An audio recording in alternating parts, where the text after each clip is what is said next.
Railway सामान्य विज्ञान test paper two का पहला आंसर देखिए। विक्रम साराभाई स्पेस सेंटर कहाँ स्थित है? तिरुवनंतपुरम हो गया। दूसरा आंसर देख दीजिए। कवकों का अध्ययन क्या कहलाता है? कवकों का अध्ययन माइकोलॉजी कहलाता है, इसका आंसर हो गया। उसके बाद सिक्कों का अध्ययन क्या कहलाता है? सिक्कों का अध्ययन आपको न्यूमिस्मेटिक कहा जाता है। सेलुलर और मोलिकुलर जीव विज्ञान केंद्र कहाँ स्थित है? चौथा नंबर का आंसर हो गया। चौथा नंबर का आंसर बता दीजिए। नहीं, आंसर है हैदराबाद हो गया। Centre for DNA fingerprint and diagnostic अवस्थित है। 5वां नंबर क्वेश्चन का आंसर दीजिए आप लोग। 5वां नंबर का हैदराबाद हो जाएगा। उसके बाद 6ठा नंबर का आंसर दीजिए। 6ठा नंबर का आधुनिक वर्गीकरण का पिता किसे कहा जाता है? आधुनिक वर्गीकरण का पिता किसे कहा जाता है? लिनियस को कहा जाता है। 7वां नंबर का आंसर दीजिए। कोशिका का अध्ययन क्या कहलाता है? कोशिका का अध्ययन कहलाता है, कोशिका का अध्ययन आंसर हो जाएगा साइटोलॉजी। सेल जिसको कहा जाता है, सेल साइटोलॉजी। कोशिका सिद्धांत का प्रतिपादन किसने किया था? स्लाइडे एंड स्वान ने। बी नंबर आंसर हो जाएगा। शैवालों का अध्ययन क्या कहलाता है? 9 नंबर का आंसर दीजिए। शैवालों का अध्ययन क्या कहलाता है? फाइकोलॉजी कहलाता है शैवालों का अध्ययन। 10 नंबर का आंसर दीजिए। 10 नंबर का आंसर हो जाएगा। नेशनल केमिकल लेबोरेटरी कहाँ स्थित है? नेशनल केमिकल लेबोरेटरी कहाँ स्थित है? 10 नंबर का आंसर बी हो जाएगा, पुणे में। नेशनल लेबोरेटरी कहाँ स्थित है? पुणे में। 11 का आंसर दीजिए। मलेरिया रिसर्च सेंटर कहाँ स्थित है? 11 का मलेरिया रिसर्च सेंटर दिल्ली में। अंगूरों का उत्पादन संबंधित है विटीकल्चर से। नेत्र का चिकित्सक कहलाता है। 13 नंबर का आंसर हो जाएगा ऑप्थल्मोलॉजिस्ट। वेटनरी रिसर्च इंस्टीट्यूट कहाँ स्थित है? 14 नंबर का आंसर ऊपर है, सी आंसर होगा इसका। देखिए ना, सी में हो जाएगा।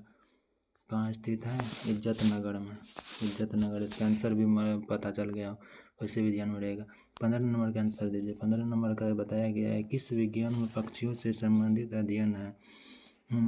कुछ वैज्ञानिक से, इसमें हो जाएगा ऑर्निथोलॉजी।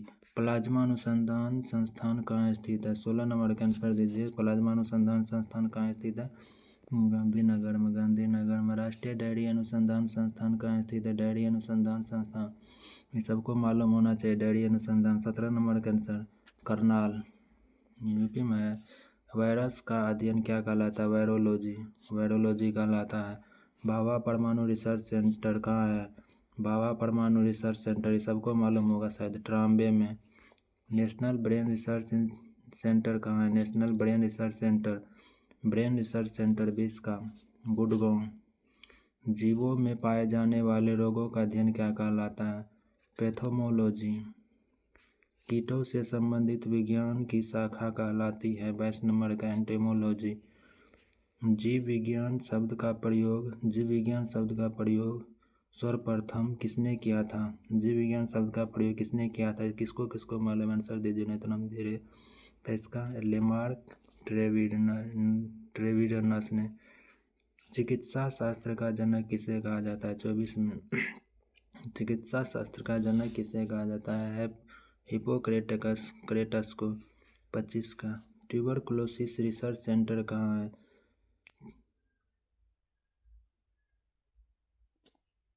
ट्यूबरकुलोसिस रिसर्च सेंटर कहाँ है? 25 का सी, Chennai. Centre for advance technology CAT कहाँ स्थित है? 26 का आंसर दीजिए। आंसर है इंदौर में। 27 का मधुमक्खी का पालन क्या कहलाता है? एपीकल्चर कहलाता है, सबको मालूम होगा शायद। मधुमक्खी का पालन एपीकल्चर कहलाता है।